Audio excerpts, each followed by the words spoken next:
Headache एक common issue है जो कि हम जनरली फेस करते हैं अपनी डे टू डे लाइफ में या अपने हेक्टिक लाइफस्टाइल में। पर सोचने वाली बात यह है कि जब भी हमें हेडेक होता है तो हम उसका सोल्यूशन क्या करते हैं? बस हम एक सरदर्द की गोली खाते हैं और अपने काम पे चले जाते हैं।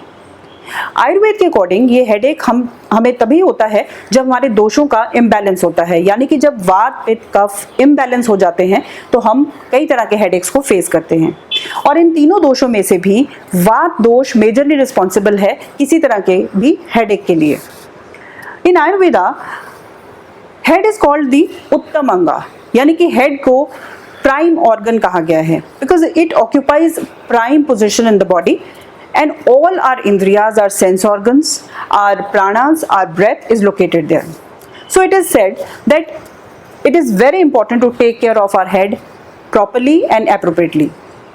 On that basis, Ayurveda has classified headaches into 11 types by detailing each and every symptom ताकि हम उसके root cause तक पहुंच सकें, उसके root cause को understand कर सकें और उसको appropriately treat कर सकें।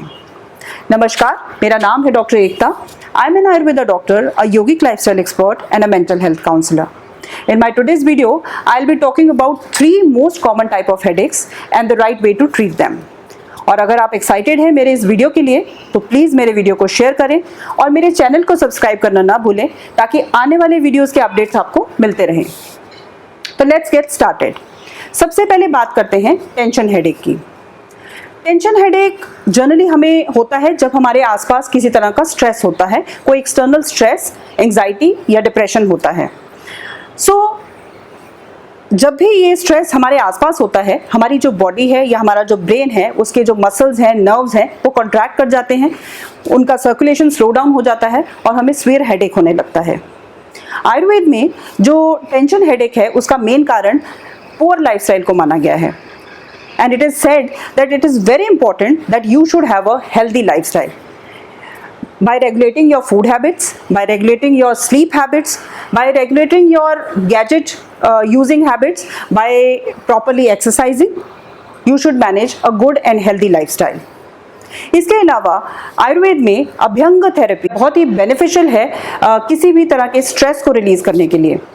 अब अभ्यंग जो है, it is the process where warm medicated oils are used for massaging the body as well as the head. कई तरह के हेड मसाजेस और बॉडी मसाजेस होते हैं जिनमें कि हम मेडिकेटेड ऑयल्स यूज़ करते हैं जो हमारी बॉडी में से इमोशनल स्ट्रेस और फिजिकल स्ट्रेस दोनों को रिलीज़ करते हैं, हमारे बॉडी का सर्कुलेशन इंप्रूव करते हैं और हमारी स्टिफनेस को कम कर देते हैं। इसके साथ ही एक जो और इम्पॉर्टेंट फैक्टर है जो कि रिस्पॉन्सिबल हो सकता है किसी तरह के भी टेंशन हेडेक के लिए, वो है इमोशनल टर्मोइल या इमोशनल स्ट्रेस। तो जब भी आपको ये लगे कि आप किसी भी इमोशनल स्ट्रेस के थ्रू जा रहे हैं या आपको कोई इमोशनल इशू है तो आप एक अच्छे मेंटल हेल्थ काउंसलर से डिस्कस करें, उससे बातचीत करें और अपनी प्रॉब्लम का सोल्यूशन लें ताकि आप इस स्ट्रेस से दूर हो सकें और इस तरह के जो स्ट्रेस से होने वाले टेंशन हेडेक्स हैं या जो स्ट्रेस रिलेटेड हेडेक्स हैं इनको अपनी लाइफ से निकाल सकें, इनसे छुटकारा पा सकें। अब बात करते हैं साइनस हेडेक्स की। Sinus headache actually is the symptom of sinusitis. जब भी हमारे साइनसेस में इन्फ्लेमेशन होती है या एक्स्ट्रा म्यूकस फॉर्म होने लगता है तो हमारी नर्व्स पे, जो हमारी ब्रेन की नर्व्स हैं या हमारे चेहरे की नर्व्स हैं, उन पे प्रेशर आने लगता है जिस वजह से हमें सिवियर हेडेक फील होता है। तो जब भी कभी हम अपना साइनस हेडेक ट्रीट करने जाएं तो उससे पहले ज़रूरी है कि हम अपने साइनसाइटिस को कंट्रोल में लाएं, जिसके लिए बहुत ज़रूरी है कि हम अपने डाइट में कुछ चेंजेस लाएं। अकॉर्डिंग टू आयुर्वेदा, वात एंड कफ दोष is majorly dominant in sinusitis. तो इसलिए डाइट में जब भी आप कुछ खाएं तो ध्यान रखें कि आपकी डाइट में कफकारी फूड्स ना हो या फिर ठंडे फूड्स ना आप इंक्लूड करें, जैसे कि दूध है, दही है, छाछ है या फिर आइसक्रीम्स हैं, कोल्ड ड्रिंक्स है, इन सबको अपने खाने में इंक्लूड ना करें। इसके साथ ही जितने भी सिट्रस फ्रूट्स हैं या फिर खट्टी चीज़ें हैं उनको भी अपनी डाइट से बाहर करें, जैसे कि ऑरेंज है, मौसमी है और इसके साथ ही बनाना है, बनाना को भी आप अपनी डाइट में ना लें। Along with this, panchakarma Ayurveda में बहुत सारी थेरेपीज हैं जो कि बड़ी बेनिफिशियल हैं साइनसाइटिस को क्योर करने के लिए, जैसे कि नस्य।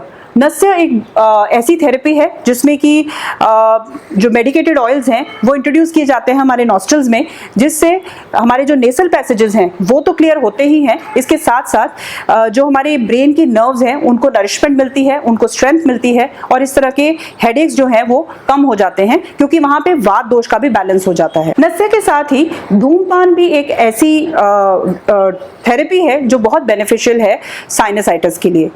धूम्रपान आप घर पे भी कर सकते हैं, जैसे कि आप एक कच्ची हल्दी की गांठ ले लीजिए, उसको गैस पर थोड़ा सेक लीजिए, और जब वो बुझ जाए तो जो उसके फ्यूम्स हैं उनको आप इनहेल कीजिए। उससे जितनी भी इन्फ्लेमेशन है अंदर की, जितनी भी इन्फेक्शंस हैं, उनको वो क्योर करेगा, क्योंकि हम सब जानते हैं कि वो हल्दी है वो एक एंटीसेप्टिक है और एक एंटी इन्फ्लेमेटरी ड्रग है या मेडिसिन है। इसके साथ ही जल नीति एक ऐसी थेरेपी है जो आपके नेजल पैसेजेस को क्लियर करती है, जिसमें कि हम ल्यूकवार्म वाटर में थोड़ा सा हल्का सा नमक डाल के उससे अपने नेजल पैसेजेस को क्लियर करते हैं। Last but not the least, ऐसी कंडीशन में, साइनसाइटिस की कंडीशन में या साइनस हेडेक में, जो हॉट वाटर स्टीम है वो भी बहुत बेनिफिशियल रहती है। जब भी आप भाप लें या स्टीम लें अपने चेहरे पर, तो उसमें आप थोड़ा सा कैम्फर या फिर थोड़ी सी यूकलिप्टस ऑयल मिला लीजिए, जिससे कि आपको बहुत ही बेनिफिट होगा। आपके बहुत सारे इन्फ्लेमेशंस कम होंगे, आपके नेजल पैसेजेस ओपन होंगे और आप कंफर्टेबल फील करेंगे। तो अब बात करते हैं माइग्रेन की। माइग्रेन एक कॉमन प्रॉब्लम है जो हमें जनरली देखने को मिलती है।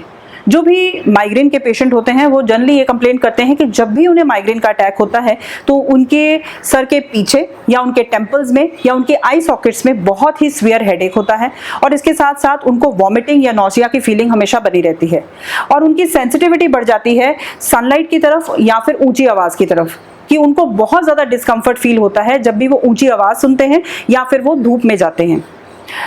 आयुर्वेद में जो माइग्रेन है उसको अर्धवेदक कहा गया है। अर्ध मीन्स हाफ एंड वेदक मीन्स डिवाइडिंग, क्योंकि जब भी माइग्रेन का अटैक होता है तो जो पेन इसमें होता है वो हाफ ऑफ द हेड में होता है, यानी कि हाफ हेड में लोकलाइज्ड होता है, इसलिए इसे अर्धवेदक कहा गया है। और इसके साथ ही जो दोषास डोमिनेंटली असर करते हैं वो हैं वात दोष और पित्त दोष। Now, according to Ayurveda, when there is imbalance of पित्त दोषा in our digestive tract, तो हमारी एसिडिटी बढ़ जाती है, और एसिडिटी बढ़ने की वजह से जो एसिड रिफ्लक्स होता है वो उसकी वजह से वो हमारा वात भी डिस्टर्ब करता है, और वात डिस्टर्ब हो जाने से जितने भी हमारे नर्व्स हैं, हमारे नर्व एंडिंग्स हैं, हमारे ब्रेन के नर्व एंडिंग्स हैं, वो कॉन्ट्रैक्ट करते हैं, सर्कुलेशन उनका स्लो डाउन हो जाता है और काफ़ी सीवियर हेडेक होता है। तो इसे कहते हैं माइग्रेन। अब माइग्रेन को ट्रीट करने के लिए बहुत ज़रूरी है कि आप जितने भी पित्तवर्धक फूड हैं वो ना खाएं, जिससे कि आपका एसिडिटी बढ़ता है, जैसे कि कोई भी प्रोसेस फूड हैं, जंक फूड्स हैं, या मिर्ची मसाले हैं, स्पाइसेस हैं, खट्टे फ्रूट्स हैं, वो सब आप अपनी डाइट में ना इंक्लूड करें। इसके साथ ही वात को बैलेंस करने के लिए आप जब भी आपको हेडेक हो आप हेड मसाज ले सकते हैं। आप अपने नाक में 2-2 बूंद बादाम के तेल की डाल सकते हैं। बादाम का तेल नाक में डालने से आपका जो ब्रेन है उसकी नर्व्स को काफ़ी नरिशमेंट मिलती है, आपका वात दोष बैलेंस होता है और आपका माइंड जो है वो रिलैक्स होता है, और आपकी जो नर्व्स हैं, नर्व एंडिंग्स हैं, उनमें से पेन भी रिलीज हो जाता है। Along with this, in Ayurveda we have certain wonderful medicines which have the basic herbs like amalki, trifla, brahmi, shankpushpi, which are really beneficial in balancing the vata as well as pitta dosha in the body. Ayurveda panchakarma में नस्य और शिरोधारा 2 बहुत ही effective therapies हैं, तो आप किसी भी centre पे जाके ये ट्रीटमेंट्स भी करा सकते हैं अगर आप लंबे समय से माइग्रेन फेस कर रहे हैं। इसके अलावा अगर आपको ये प्रॉब्लम्स लंबे समय से हैं तो आप किसी भी अच्छे आयुर्वेदा डॉक्टर से मिलके उनसे अपनी बातचीत करें, उनसे अपनी प्रॉब्लम का सोल्यूशन लें। आप हमसे भी कांटेक्ट कर सकते हैं नीचे दिए गए नंबर पर किसी तरह की भी प्रॉब्लम के कंसल्टेशन के लिए। तो आज के लिए बस इतना ही। अगली बार फिर मिलेंगे एक नए टॉपिक के साथ। अगर आपको आज का वीडियो अच्छा लगा हो तो प्लीज़ उसे लाइक करें, शेयर करें और मेरे चैनल को सब्सक्राइब करें ताकि आने वाले वीडियोज़ के अपडेट्स आपको मिलते रहें।